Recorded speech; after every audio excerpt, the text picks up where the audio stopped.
مغرور راجا حصہ 2۔ ہارون نے کہا، جی ہاں، میں ایک مراسلہ لایا ہوں، لیکن اعلیٰ حضرت خلیفۃ المسلمین کا نہیں، بلکہ بدھی من نے قطع کلام کرتے ہوئے دریافت کیا۔ اور ہارون اعلیٰ حضرت کے بلاد شرقیہ کے ویسرا حجاز کا بدھی من خیر کسی کا ہو دو تاکہ مہاراج کے حضور میں گزارا جائے۔ ہارون نے مراسلہ نکال کر بدھی من کو دیا۔ بدھی من اسے لے کر سیڑھیوں پر چڑھا اور راجا کے سامنے جا کھڑا ہوا۔ دہر نے دریافت کیا، یہ کیا ہے؟ بدھی من نے کہا، داتا خلیفہ کے ویسرا حجاز کا مراسلہ ہے۔ دہر، اسے کھول کر پڑھو مگر بآواز بلند۔ بدھی من، بہت اچھا۔ بدھی من نے پڑھنا شروع کیا۔ لکھا تھا، بسم اللہ الرحمن الرحیم، اللہ کے نام سے شروع جو بڑا مہربان اور نہایت رحم کرنے والا ہے۔ یہ خط حجاز بن یوسف کی طرف سے ہے، مہاراجہ دہر کے نام جو سندھ کا حکمران ہے۔ مجھے افسوس کے ساتھ یہ بات عرض کرنی ہے کہ 58 مسلمان، جن میں مرد، عورتیں اور بچے سب شامل ہیں، جزیرہ سردیپ سے بصرہ آ رہے تھے۔ بدقسمتی سے طوفان آ گیا اور جہاز دیبل کے ساحل پر جا پہنچے۔ وہاں آپ کے سپاہیوں نے انہیں گرفتار کر لیا۔ مجھے خیال ہے کہ یہ ناخوشگوار واقعہ کسی غلط فہمی کی وجہ سے ہوا، ورنہ ہمارے اور آپ کے درمیان مناقشات نہیں ہیں۔ ہم مسلمان کسی مسلمان کو کسی مصیبت میں گھرا ہوا نہیں دیکھ سکتے۔ ہر مسلمان کا یہ فرض ہے کہ وہ مصیبت زدہ مسلمان کی مدد کرے۔ اس لیے میں عرض گزار ہوں کہ آپ گرفتار شدہ مسلمانوں کو رہا کر کے تمام مسلمانوں کو مشکور فرمائیں۔ دہر خط سن کر ہنسا۔ اس نے کہا، کس قدر بے خوف یہ حجاز! اس نے اتنا نہ سوچا کہ جب ہم نے مسلمانوں کو گرفتار کر لیا ہے تو رہا کیوں کر دیں گے؟ بدھی من نے کہا، مگر حضور، ان کا رہا کر دینا ہی مناسب ہے۔ دہر نے خشونت کے انداز سے کہا، کیوں؟ بدھی من، اس لیے کہ مسلمان انہیں چھڑانے کے لیے حملہ کر دیں گے۔ دہر، تو کیا میں مسلمانوں کے حملے سے ڈر جاؤں گا؟ بدھی من، بیکار خون ریزی سے فائدہ بھی کیا ہے؟ دہر، نہیں ہو سکتا، اس سے میری بزدلی ظاہر ہوگی۔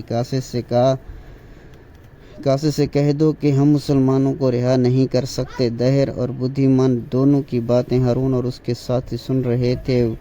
وہ بھی سیڑھیوں پر چڑھ کر بدھی من کے برابر جا کھڑے ہوئے۔ ہارون نے کہا، حضور، اگر آپ ان چند مسلمانوں کو رہا کر دیں گے تو اس سے نہ آپ بزدل سمجھے جائیں گے، نہ کوئی بدنامی ہوگی، بلکہ حضور کی تعریف کی جائے گی۔ دہر نے بگڑتے ہوئے کہا، کبھی نہیں، میں ہرگز انہیں رہا نہ کروں گا۔ ہارون، اچھا، ایسا رہا نہ کر دیں۔ اگر آپ کہیں تو ہم کچھ زر تیوان ادا کر دیں۔ دہر، نادان، اگر تم ان میں سے ہر شخص کے برابر چاندی بھی تول دو تب بھی میں نہیں رہا کر سکتا۔ اب ہارون کو غصہ آ گیا۔ اس نے کہا، دیکھیے، ہم مسلمان ہیں، ہمارا قاعدہ ہے کہ حتی الامکان صلح سے کام نکالتے ہیں، لیکن جب اس طرح کام نہیں چلتا تب دہر نے غصناک ہو کر کہا، تب کیا کرتے ہو؟ ہارون، تو ہم تلوار سے کام لیتے ہیں اور پھر ہماری تلواریں ہر کام کرا لیتی ہیں۔ دہر نے غصہ سے چیختے ہوئے کہا، مجھے تمہاری تلواریں ہی دیکھنا ہے۔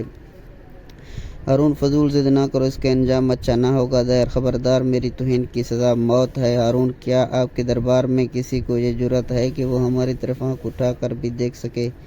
اگر کوئی ہے تو ہم اسے دیکھنا چاہتے ہیں۔ دہر نے درباریوں پر نگاہ ڈالی۔ تمام درباری نظریں نیچے کیے بیٹھے تھے۔ دہر نے کہا، تم ان سرماؤں کو دیکھو، یہ سب مہابیر ہیں۔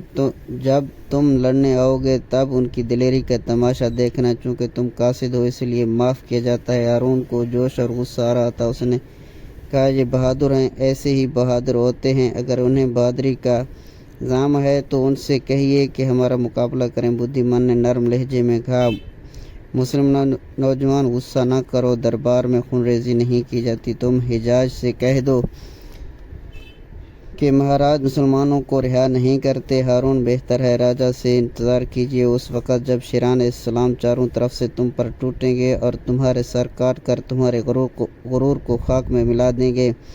دہر کو غصہ آیا۔ اس نے جوش میں آ کر تلوار کھینچی، لیکن ابھی تلوار میان سے باہر بھی نہ نکلی تھی کہ مارٹی نے اس کا ہاتھ پکڑ کر کہا، ناتھ، دربار میں خون ریزی نہ کیجیے۔ دہر نے دانت پیستے ہوئے کہا، جاؤ، تم رانی کی مہربانی سے بچ گئے، بس چلے جاؤ، اور حجاز سے کہہ دو کہ اگر اسے حوصلہ ہے تو مسلمانوں کو چھڑا کر لے جائے۔